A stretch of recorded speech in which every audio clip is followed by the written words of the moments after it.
Senator Ron Wyden just exposed a bombshell that should terrify every American parent.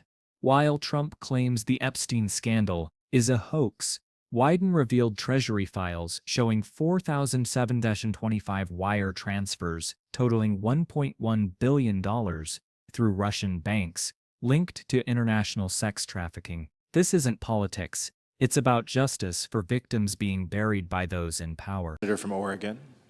Mr. President, Donald Trump has made some far-fetched statements over the last few months, but a stunner in the last few days was his claim that the Jeffrey Epstein matter was a hoax and a scam. Here is why the President is wrong. The figure at the center of this story was an ultra-rich, well-connected sex trafficker. He was a serial rapist of women and young girls.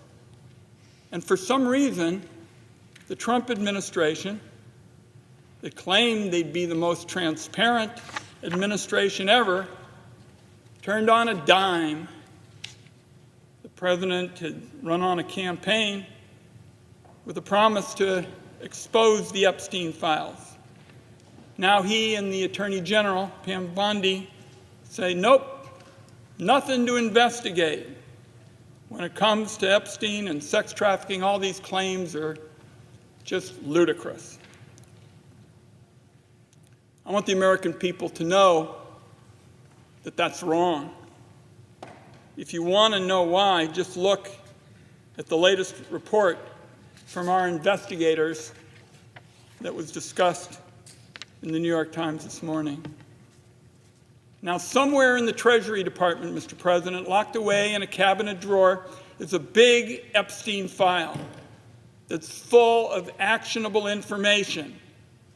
Follow the money details about his financing and operations that await investigation.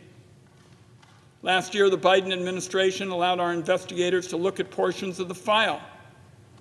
We did that at the Treasury building. Here is what it says. Treasury's Epstein file details, Mr. President, 4,725 wire transfers. Let me repeat that. 4,725 wire transfers, adding up to nearly $1.1 billion flowing in and out of just one of Mr. Epstein's bank accounts. If you ask me, that is more than 4,000 potential lines of investigation right there. Hundreds of millions more flowed through other accounts. That's even a lot more to investigate. The file shows that Mr. Epstein used multiple Russian banks, which are now under sanctions, to process payments related to sex trafficking. A lot of the women and girls he targeted came from Russia, Belarus, Turkey, and elsewhere. One shudders to think about the kinds of people who must have been involved in trafficking these women and young girls out of those companies and into the Epstein web of abuse. Again, these are all potential leads, Mr. President, the Department of Justice ought to be digging into. This is about years and years of international sex trafficking. None of this is a hoax. None of it is a scam. And I'd like to say I consider it insulting to the intelligence of the American people for the Trump administration to simply say there is nothing to investigate here. Now, when the Trump administration came in with a lot of fanfare about transparency and openness, I said, I'm going to follow up on that.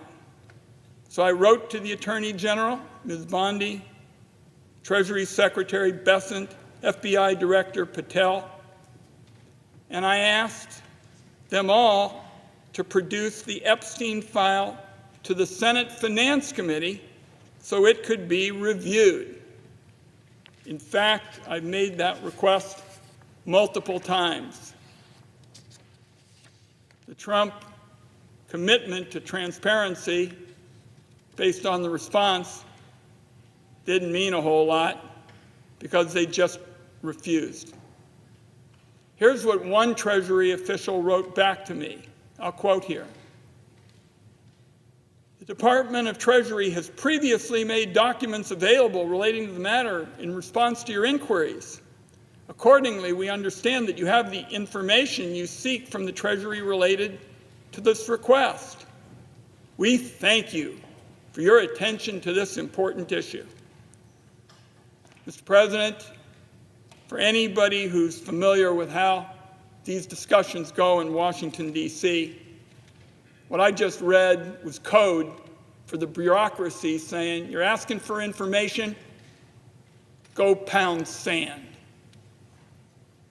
The Trump administration may be trying to close the books on the Epstein sex trafficking, but I want it understood as a senior member of the Senate Finance Committee, where we spend a lot of time looking at where substantial sums of money are going, particularly if they may be promoting wrongdoing and helping to evade taxes. We are going to stay on this fight to hold the wealthy individuals accountable for the harm that they clearly were involved in injuring the young women and others in this sex trafficking. So I'm going to have more follow-up for Attorney General Bondi very quickly. As for today, Mr. President, if she doesn't want to do the investigating, doesn't want the DOJ to do it, let me just restate my original demand. Have that Treasury information given to the Senate Finance Committee and have us on a bipartisan basis do our work.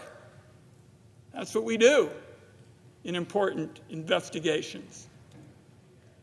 If the Trump people believe they need additional authority to carry out the requests that I make again this afternoon, let me offer to help them write the bill myself. The idea that there is nothing more to investigate, not when you have 4,000 wire transfers, many of them associated with the possibility of wrongdoing and sex traffic promoting. The idea that you have that and there's nothing to investigate when it comes to the Epstein sex trafficking operation is ridiculous. Pam Bondi was the Attorney General in the state of Florida, where a lot of the Epstein crimes were committed. The Attorney General ought to know better, of all people. Mr. President, I can't begin to understand the President's handling of this or why he thinks this is just going to go away. But I'm here to say that our investigators have spent 3 full years looking into this. And the reason why is because we feel so strongly about the horror of sex trafficking and our commitment to root it out. The President of the Senate is new to this body, but I'm sure he's dealt with these issues before. You can't have a much bigger horror in front of you than sex trafficking abuse. So we're talking about real evil done to women and girls by Jeffrey Epstein.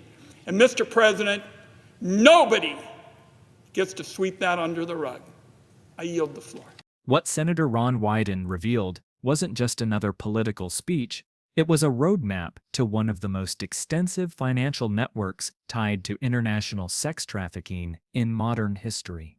Those 4,725 wire transfers totaling $1.1 billion weren't numbers for effect. They document a systematic operation this administration appears determined to bury. The Treasury files represent 3 years of investigation into Epstein's financial empire. These are documented transactions through Russian banks, many under sanctions, connected to trafficking operations spanning Russia, Belarus, Turkey, and beyond. Each wire transfer represents a potential lead, a possible victim, a thread that could unravel networks of exploitation that remain active today. When Trump calls the Epstein matter a hoax, he's not just dismissing evidence, he's silencing every survivor of trafficking. When Attorney General Pam Bondi, who oversaw Florida where many of these crimes occurred, refuses to investigate, she's choosing political protection over justice. The administration's response to Wyden's request was textbook bureaucratic stonewalling. You have what you need, stop asking. But here's what makes this particularly dangerous. Epstein's operation wasn't just about one predator, it was about a network. The Russian bank connections suggest international coordination. The billion-dollar flow indicates systematic financing. The multi-country sourcing of victims points to organized trafficking rings that didn't die with Epstein. Treasury officials have this information locked away while the very people who promised transparency actively suppress it. This creates a chilling precedent. If you can't investigate a case with 4,735 documented financial transactions, clear international connections, and billions in suspicious transfers, what can you investigate? Wyden's demand for Senate Finance Committee review offers a solution. Congressional oversight exists precisely for moments when executive agencies fail their duty. If the administration won't pursue justice, Congress must. The victims of trafficking deserve accountability, and the American people deserve to know how deep these networks reach.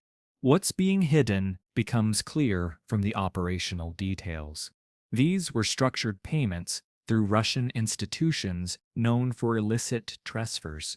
The timing, amounts, and destinations suggest coordination extending far beyond one individual. These are textbook money laundering patterns: high-volume transfers, foreign banks, sanctions evasion, geographic clustering. What's equally troubling is the precedent this sets for future cases. If Treasury files documenting billions in suspicious transfers can be dismissed as hoax material, what happens to ongoing trafficking investigations? Career prosecutors and investigators watching this response understand the message. Certain cases are untouchable, regardless of evidence quality or victim impact. This isn't about partisan politics. It's about whether we'll let powerful interests bury evidence of systematic abuse because it's politically inconvenient. That's not transparency. That's complicity.